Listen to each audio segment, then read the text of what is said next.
احد چیمہ کا ڈیفیکٹو وزیر اعلیٰ سے جیل اور پھر وزیر اعظم کے مشیر۔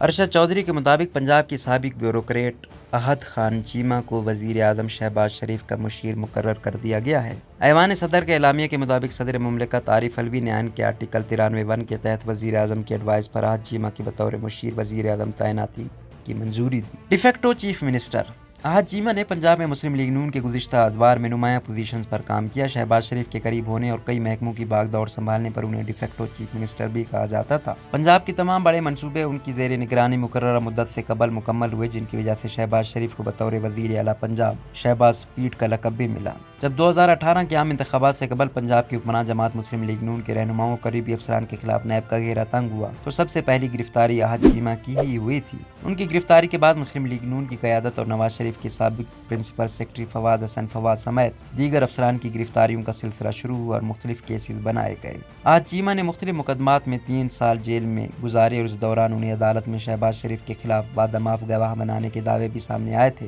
ان کے دوران حراست کیسوں میں تفتیش بھی سست روی کا شکار رہی، تاہم عدالت سے بے گناہ قرار دیے جانے کے بعد انہیں رہا کر دیا گیا تھا۔ احد چیمہ نے کچھ دن قبل ہی ملازمت سے استعفیٰ دیا اور اب انہیں وزیر اعظم شہباز شریف کا مشیر مقرر کر دیا گیا، جس کا نوٹیفیکیشن صدر عارف علوی کی جانب سے جاری کیا گیا ہے۔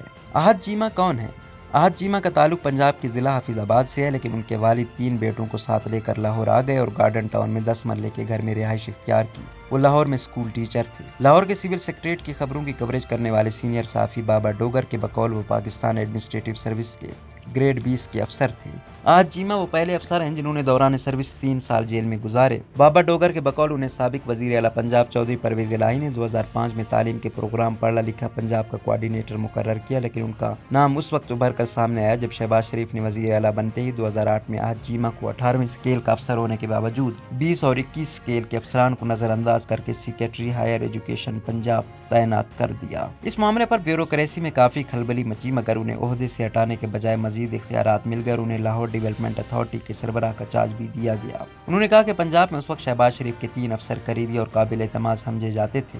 نبیل ایوان جو آج کل وزیر اعلیٰ پنجاب حمدہ شہباز کے پرنسپل سیکریٹری ہیں، توقیر شاہ جنہیں وزیر اعلیٰ شہباز شریف نے عہدہ سنبھالتے ہی اپنا پرنسپل سیکریٹری تعینات کیا، اور تیسرے احد چیمہ جنہوں نے سروس جاری رکھنے سے انکار کیا تو وزیر اعظم نے انہیں اپنا مشیر مقرر کر لیا۔ احد چیمہ کی ماضی میں غیر معمولی ذمہ داریاں۔ صحافی بابا ڈوگر نے انڈیپینڈنٹ اردو کو بتایا کہ احد چیمہ کو LDA کے ڈائریکٹر جنرل کے عہدے کے ساتھ ساتھ metro bus, orange line train, land record computerisation, Nandipur project, solar energy کے منصوبے اور آشیانہ ہاؤسنگ اسکیموں کی ذمہ داری بھی سونپی گئی۔ انہوں نے قانونی پیچیدگیوں کے باوجود کئی منصوبے قبل از وقت مکمل کیے۔ جب 2013 میں LDA آفس میں آتش زدی کا واقعہ پیش آیا تب بھی وہی DG LDA تھی، اس لیے یہ تاثر سامنے آیا کہ میٹرو بس منصوبے کا ریکارڈ آگ میں جلا دیا گیا۔ بابر کہتے ہیں کہ احد چیمہ نے مسلم لیگ نون کے ادوار میں صوبے کی پوری بیوروکریسی کو اپنی مٹھی میں کر رکھا تھا۔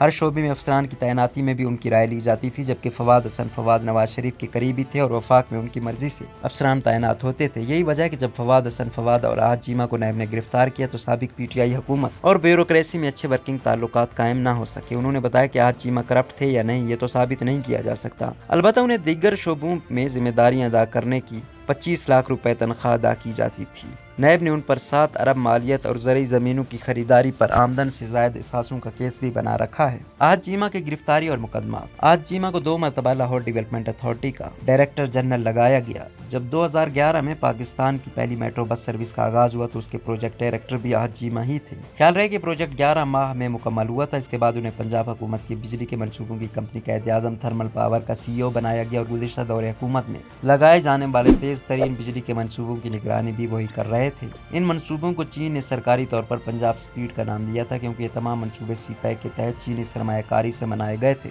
شہباز شریف کے دوسرے دور حکومت کے اختتام پر فروری 2018 میں نیب نے انہیں ان کے سرکاری دفتر سے گرفتار کیا اور ان پر 2 مقدمات چلائے گئے۔ ایک مقدمہ آشیانہ ہاؤسنگ سوسائٹی جبکہ دوسرا آمدن سے زائد اثاثوں سے متعلق تھا۔ ان کی عدالت میں پیشی کے موقع پر کئی بار سرکاری افسران بھی اظہار یکجہتی کے لیے عدالت میں ان کے ساتھ آئے اور اس پر چیف سیکرٹری کے سامنے احتجاج بھی ریکارڈ کروایا۔ انہوں نے اس وقت کے وزیر اعظم عمران خان اور سابق وزیر اعلیٰ